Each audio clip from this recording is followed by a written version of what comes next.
السلام علیکم. وعلیکم. میری روٹین ہوا کرتی تھی کہ میں صبح و شام کے اذکار اور رات کو سونے سے پہلے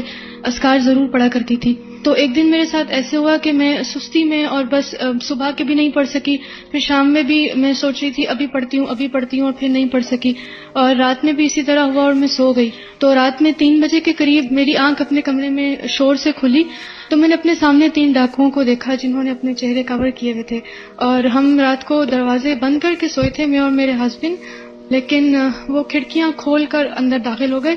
اور ہمارے بیڈ روم کے بھی اندر داخل ہو گئے. تو میرے ہسبینڈ نے ریزسٹ کیا تو انہوں نے ان کو قتل کر دیا. اس گھر میں ہم دونوں اکیلے رہتے تھے اور میرے ساتھ میری ایک چھوٹی نند تھی. تو جو سب سے پہلی بات میرے ذہن میں آئی وہ یہ کہ میں نے حفاظت کی دعائیں نہیں پڑھی, میں نے اذکار نہیں پڑھے, اور اس وقت جس طرح ہم سو کر اٹھے تھے بغیر دوپٹے کے وہ بیڈ روم کے اندر, اور گھر کے دروازے کھلے اور ہم لڑکیاں اکیلی اور 3 نقاب پوش ڈاکو, اتنا خوفناک منظر تھا. اور اس وقت مطلب میرے شوہر خون میں لت پت میرے سامنے آخری سانسیں لے رہے, تو اللہ تعالیٰ بہت یاد آئے فوراً, اور میں نے پھر ان اذکار کا سہارا لیا. اسپیشلی جو فوراً سے مجھے یاد آیا کہ میں نے رات کو سونے سے پہلے معوذتین نہیں پڑھی تھیں, اور سونے کے اذکار تو فوراً سے وہ میری زبان پہ الحمدللہ اللہ تعالیٰ نے میرے ذہن میں ڈالا اور جاری ہو گئے. اور ایسے ہوا کہ وہ کچھ ایسے کنفیوز ہو گئے وہ ڈاکو کے, پتہ نہیں وہ چوری کرنے آئے تھے یا ان کے دشمن تھے, ہمیں کچھ نہیں پتا, لیکن وہ اس کے آگے کچھ نہیں کر سکے, اور کنفیوژن میں ایک کے چہرے سے نقاب کے گیا, ایک کے جوتے وہیں رہ گئے اور وہ بھاگ گئے. اور میں گھر میں اکیلی تھی, لیکن الحمدللہ اللہ تعالیٰ نے جو ہی میں نے یہ اذکار پڑھنا شروع کیے, میں نے اپنے اندر ایک ایسی غیر معمولی طاقت محسوس کی. اور بہت ساری مشکلات تھی, جیسے میں نے فون اٹھایا تو میرے پاس کریڈٹ نہیں تھا, PTCL خراب تھا,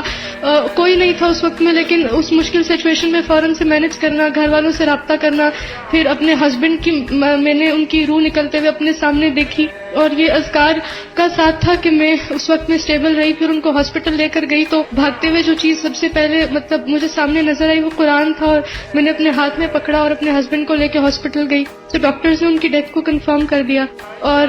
جو ہی مطلب ڈاکٹرز نے پوچھا کہ یہ آپ کے کیا لگتے ہیں, میں نے بولا یہ میرے ہسبینڈ ہے, تو انہوں نے کہا یہ تو ایکسپائر ہو چکے. میرے ہاتھ میں قرآن تھا, اور سب سے پہلے میں نے قرآن کھولا, اور یہ جو ہم سورہ آل عمران اور یہ والی ساری آیات فوراً سے میرے سامنے آئی. تو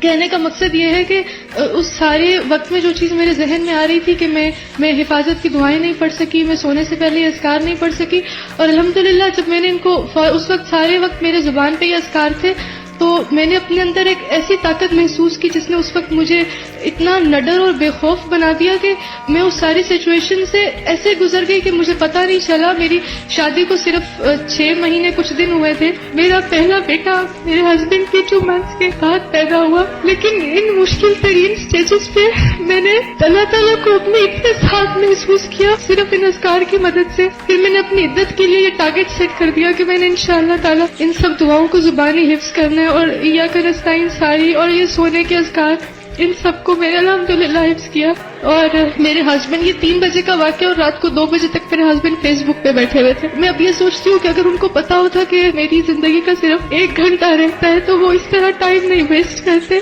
بس اپنی موت کے لیے ہر وقت تیاری ہو, اسپیشلی سونے سے پہلے ہمیں موت کی بہت زیادہ تیاری رکھنی چاہیے. اور اب الحمدللہ میں نے ان اذکار کو اپنا اوڑھنا بچھونا بنا دیا, اور جب میں ان کو پڑھتی ہوں تو میں بہت زیادہ سیکیور فیل کرتی ہوں, اور اگر کبھی یہ مجھ سے مس ہو جائیں تو میں کانفیڈنٹ نہیں ہوتی, میں بہت انسیکیور فیل کرتی ہوں. اور یہ آپ نے بہت درست بات کہی کہ رات کو سوتے وقت ہمیں نہیں پتا ہوتا کہ ہمارے آس پاس کیا ہو رہا ہے, ہم بے خبر ہوتے ہیں.